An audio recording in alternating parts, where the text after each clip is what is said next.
நாட்டுப்பற்றாளன் செய்திகள் வாசிப்பது வாசுகி தாமோதரன். தாவேகா ஆதவிற்கு ரஜினிகாந்த் எச்சரிக்கை.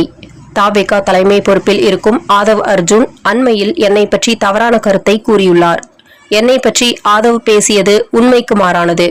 காலம் பேசாது, ஆனால் காத்திருந்து பதில் சொல்லும் என்று ஆதவ் அர்ஜுனாவிற்கு நடிகர் ரஜினிகாந்த் எச்சரிக்கை. வாக்காளர் பட்டியலில் விடுபட்டவர்கள் பெயரை மார்ச் மாதம் 26ஆம் தேதிக்குள் ஆன்லைன் மூலமாகவோ நேரடியாகவோ சம்பந்தப்பட்ட அலுவலகங்களிலோ விண்ணப்பிக்கலாம். அவர்களது பெயரை சேர்த்துக் கொள்ளலாம். இதுவே இந்த தேர்தலுக்கான கடைசி வாய்ப்பு என அறிவிப்பு. அருள்மிகு திருவண்ணாமலை அருணாச்சலேஸ்வரர் திருக்கோவில் சார்பாக கட்டணமில்லா இலவச பேருந்துகள் பக்தர்களின் வசதிக்காக காலை 8 மணி முதல் இரவு 8 மணி வரை கிரிவலம் செல்லலாம்.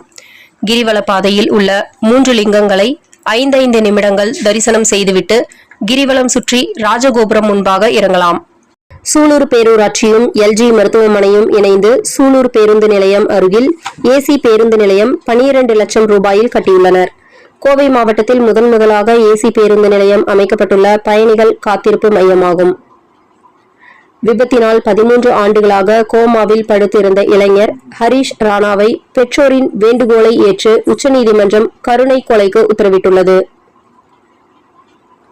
மெயின் சாலை ஓரத்தில் திறந்து கிடக்கும் சாக்கடைகளில் விழுந்து சிலர் பரிதாபமாக மரணத்தை சந்தித்து வரும் நேரத்தில் கோவை டவுன்ஹால் செல்லும் பகுதியில் 5 முக்கு மெயின் ரோட்டில் சாக்கடை திறந்த வெளியில் கிடந்து அந்த வழியாக நடந்து செல்பவர்களை சாக்கடைக்குள் இழுத்து உயிர் பலி வாங்க காத்திருக்கும் பரிதாப காட்சியை காண்கிறீர்கள். கருணை பிறக்குமா அதிகாரிகளுக்கு, காக்கப்படுமா மனித உயிர்கள்? பொறுத்து பார்ப்போம். மாதம் தவறாமல் வெளிவரும் நாட்டுப்பற்றாளன் பத்திரிகையின் செய்தியாளராக பணிபுரிய விருப்பம் உள்ளவர்கள் கீழே உள்ள நிர்வாக அலைபேசி எண்களில் தொடர்பு கொள்ளலாம்.